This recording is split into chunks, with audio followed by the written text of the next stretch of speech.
Hello YouTubers, welcome to Big Buddha is Watching. I'm Big Buddha. I'm on to District 9. District 9 is a 2009 science fiction film from director Neil Blomkamp. It's his debut feature. If you're watching the Peter Jackson reviews playlist and you're wondering why I'm tacking this on to the Peter Jackson reviews when he didn't direct this, it's because the last two films I want to review in my Peter Jackson marathon, which I feel like I've been going at for about 10 years now, is this film and Tintin, two of his producer credits. The story behind the genesis of this film is basically Peter Jackson was approached to do a film based on Halo, the PlayStation game, and he started developing that film, but he didn't want to direct it. He wanted to just produce a film and find a director. He found that in the South African-born filmmaker Neil Blomkamp, who was living in Canada at the time. Neil Blomkamp hadn't actually directed a feature film before. I think they were probably just looking for someone, cheap probably, and somebody with talent, but somebody they could work well with. And Neil Blomkamp had a background in visual arts, but he'd also started branching out and making short films. Almost, very short films. A lot of them are available to watch on YouTube, and a lot of them are 6-7 minutes tops, and they're almost commercials for movies in a way. They're interesting little sci-fi ideas about robots, artificial intelligence, so on and so forth, and so from them you could see that he definitely had a cinematic aesthetic, an eye to making something feature length and something that would look like a proper movie. And Jackson thought, okay, he could work with this guy. So that's how those two came together. Initially, they were going to do a Halo movie to come out in 2009. That film never happened. I think I don't know what the story is or why it fell through. Maybe they realised that it's kind of a poison chalice, really, making a video game adaptation.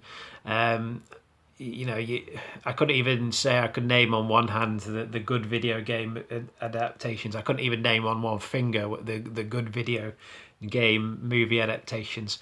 So for whatever reason, that film fell through. But the time they had developing that film, they obviously felt they had a good working relationship, and Peter Jackson and Fran Walsh decided, oh, what the hell, let's carry on working with this guy. Why don't we just develop something for him, something personal that he wants to do. So they said to him, why don't you develop a film, and we'll see if we can get it made. It was actually Fran Walsh's idea. She'd seen a short film that he'd made, which is you can watch on YouTube, called Alive in Joburg. I'll put a link to it in the description.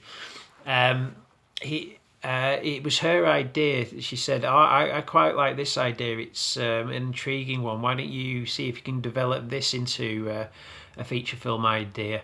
And it's basically, if you've seen the film, the basic concept is the same as in the original 7-minute short. It's aliens come down in a big spacecraft, and they come down and they hover over Johannesburg in much the same way that the motherships hovered over the central cities in Independence Day.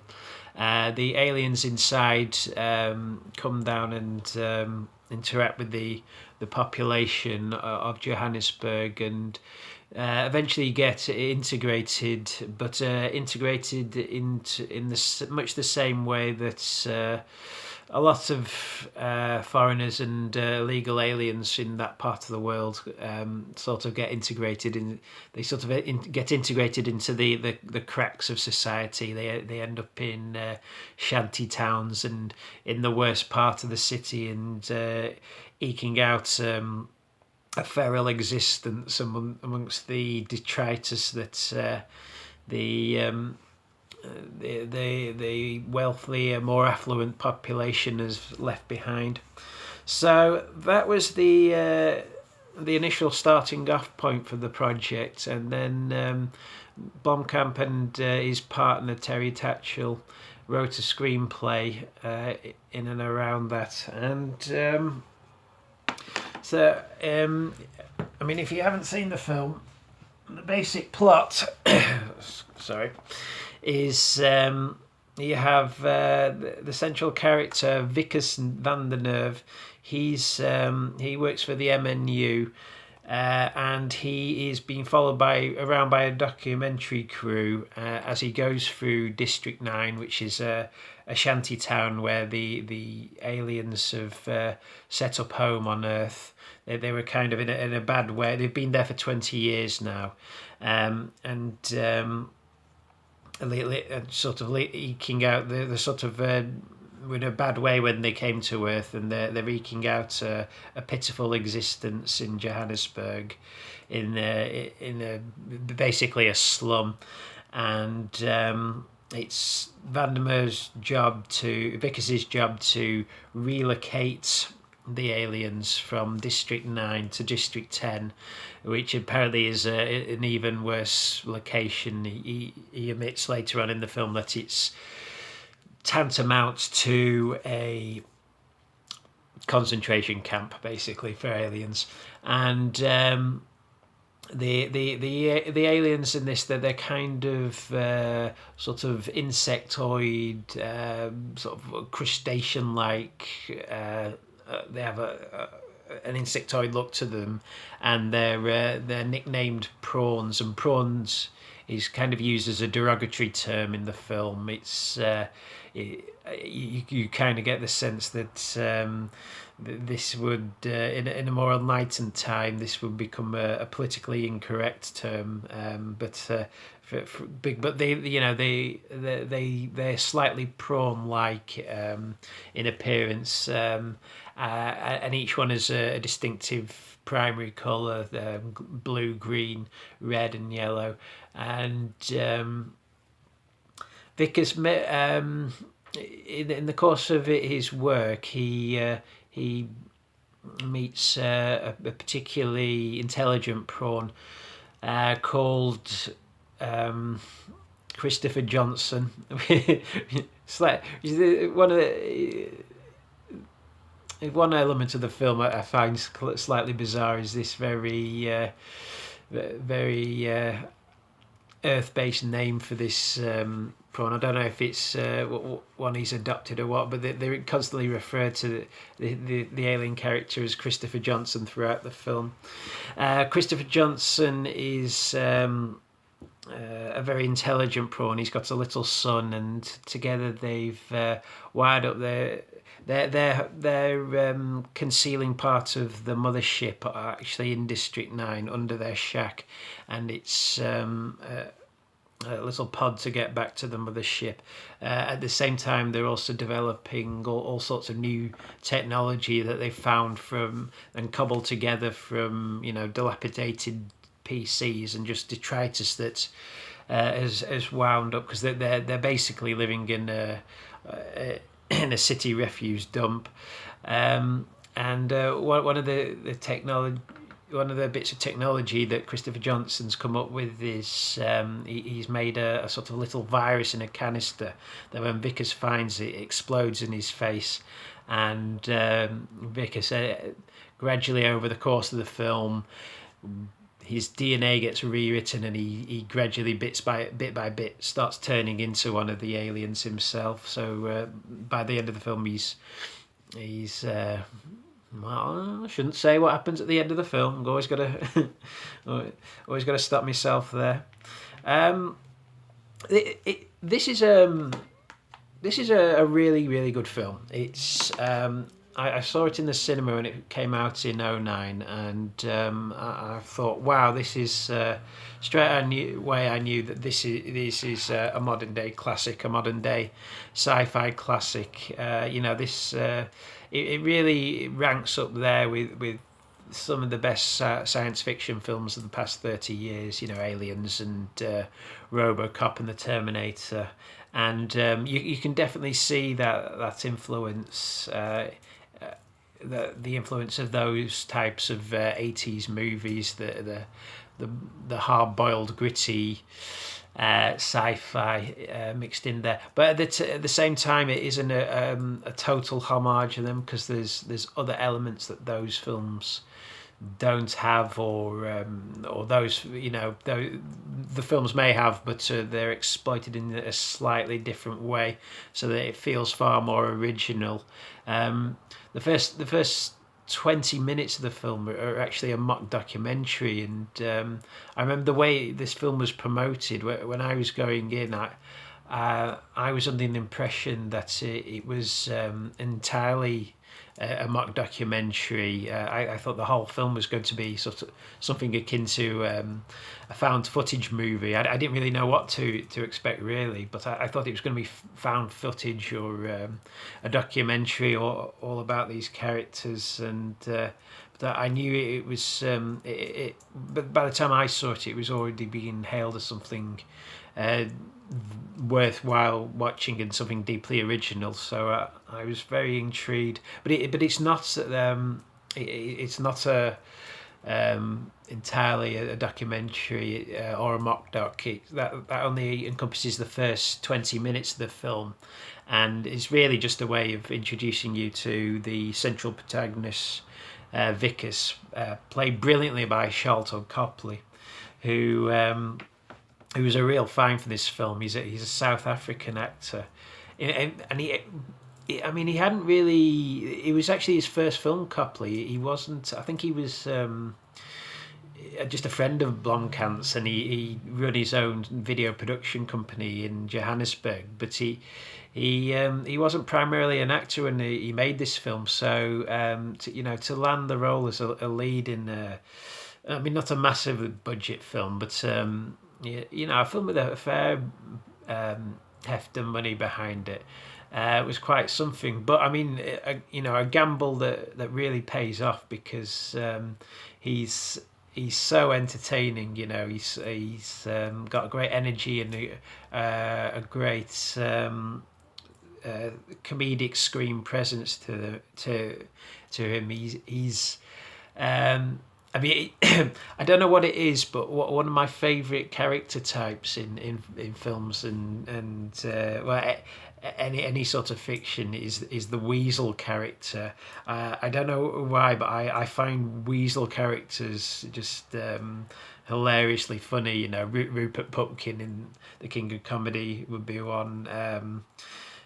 Pete in Mad Men, I find absolutely hilarious. And 95% of people would say, "Oh, I can't stand him," but I love Pete from Mad Men, and I love Vickers because he's such a little weasel of a character. He goes into District 9.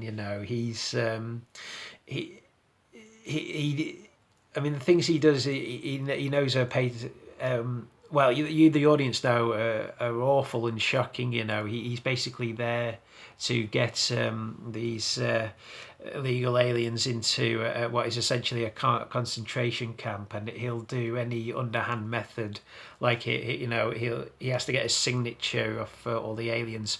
But when the aliens refuse to sign, because they just talk in cliques and they have no concept of writing, really. They just knock the pad out of his hand. But he says, no, if they hit the paper, that counts as a signature.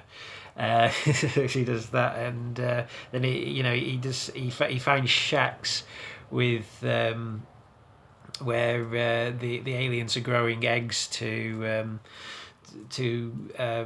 because they want to birth, little children, aliens, and he says, look at this, it's fascinating, and he talks you all through it, and then he just starts pulling all the plugs out, and then he gets he gets people to flamethrow the shack, and he says, "Can you hear that popping sound? That's the sound of the eggs popping." And he says, "Congratulations, you just performed your first abortion." And he's got a big smile on his face as he does it all, which it makes what he does all the more awful.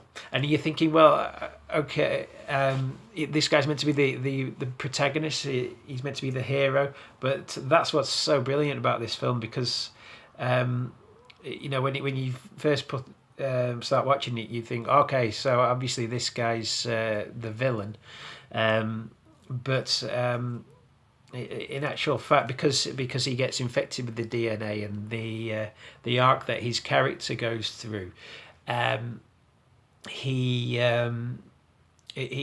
does sort of gain the audience's sympathy by the end, and because he's so well played by Copley, he does win the audience over by the end of the film, so that you're kind of cheering him on, because the character is essentially destroyed by the end of the film. So he's although he starts off as an awful character, a weasel character, he's that kid at school who was a little nerd but thought he was but thought he was great, even though he really had no reason to think he was great. There's nothing humble about the character at all.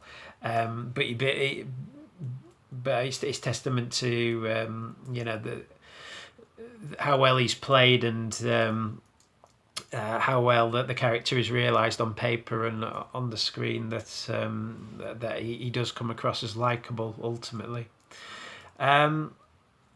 So yeah, it was one of my favourite films of 2009, and I thought it was a really, despite having lots of recognisable elements together, I think if you can get away with having elements in a film, especially in a science fiction film, that feel familiar, if you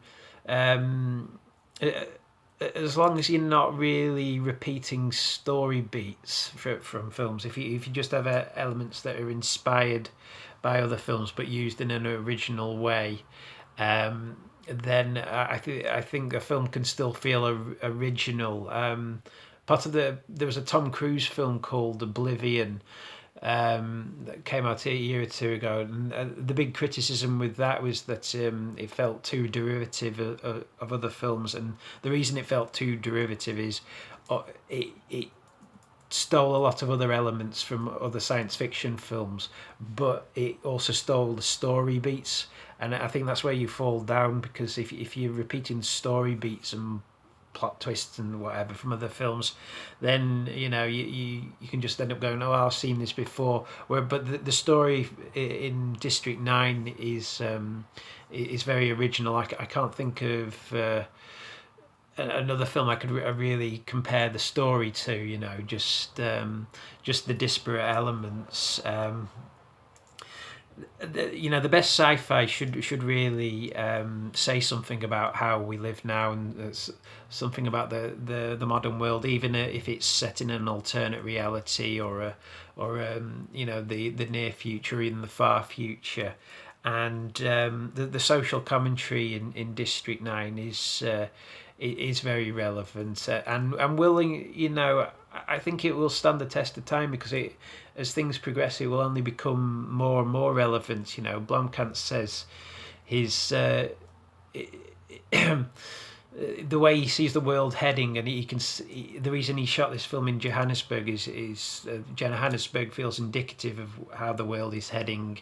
On the one hand, you have the middle class, who are becoming more and more of the elite, the rich 5%, living in living a very nice, cozy existence, but side by side to that is the victims of the depleting resources of the world, and victims of the overpopulation. So you get to this very rich side living side by side with abject poverty, and throwing aliens into the mix obviously removes it one step from our known reality, but it's still a reality that you can draw parallels with, which is why it works really well. But yeah, I mean, like so you get elements of like I said, the mock documentary, the first person character study, with a comedic edge, so you get almost like elements of like this is Spinal Tap, and for a film like The King of Comedy, say, but then you also get elements of Cronenbergian body horror when Vicus's body starts to morph, and there's a lot of CGI in this, but there's a great use of practical effects on Vicus's body. I think that's really where it pays off, and they have the old-fashioned practical effects makeup to do the transformation on his body, which happens bit by bit. You just have. It just starts off with one of his fingernails coming off, which is kind of a scene that really reminds me of The Fly, and then bit by bit, he starts to grow a claw, and this horrible, the scale starts poking through his skin, and his skin starts tearing apart. I've recently discovered I suffer from a phobia called tryptophobia, which I won't say what it is now, but look it up, if you want, because it's something that makes me really uncomfortable, and the makeup of this film makes me feel really uncomfortable because it plays into that sort of tryptophobic element in my psyche. The Cronenbergian horror. All these elements mixed together make something very original. And then the Johannesburg setting, makes it feel very original. Again, you get this other element of, I don't know. I mean, like, just setting it in Africa gives it a certain feel. If you've seen any other films set in Africa, Hotel Rwanda, Shooting Dogs. I know they're set in Rwanda, not South Africa, but when you get that look of the sort of heat swept streets and dusty, dirty streets of African towns, and the savanna grass growing up through these places, it gives it a different feel. So it removes it slightly from, say, a film like RoboCop or The Terminator, where it's not all neon blues, that's why the film feels very refreshing. What I kind of like about this film is it kind of Africa had a little bit of a science fiction renaissance after this film. It seemed to be the place to go, to make science fiction films for a bit. Blomkamp shot Chappie there a few years later, and I believe he shot Elysium there. I'm pretty sure he shot all his films there to date. Also, you may not know, Dredd, the 2012 Judge Dredd movie, was also shot there. It just makes a great double for a futuristic city, because I think, especially as climate change kicks in and the world's inevitably going to get hotter, I think people are waking up to realise that the future won't look quite like Blade Runner. The future won't be cold; it will be hot, and so it makes a great double for a future city. And there was a remake of The Prisoner with Ian McKellen and Jim Caviezel a few years ago that was also shot in South Africa. A mini series, so it was good that it had this little renaissance. I hope it continues. Actually, I'd like to see more and more Hollywood genre movies shot there because I mean, England, there's so many big movies that have been shot over here. I think it's good that other locations in the world will get its chance to shine on the Hollywood stage. The creature designs on this are fantastic. They were designed. I thought the special effects were done by Weta. They were actually designed by Weta, the creatures, but they were. I should say that they were the actual. Putting the special effects on screen was done by a company called Image Engine, and they did an absolutely splendid job. It's some of the best CGI characters I've ever seen. It's up there with Gollum, and the apes in the new Planet of the Apes movies. You really do. You really do forget that they're not. They're really there. That they didn't really go and film these real creatures. I don't know quite how they pulled it off. It may have something to do with the handheld nature of the film and the fact that all the other elements are so realistically done that really helps with the believability of the characters. But they look fantastic, and as I've said before, Weta do some of the best creature designs because there's like this film's 8 years old now, and there's still films coming out now with CGI characters that I don't wholly buy it as well as I do with the aliens in this film.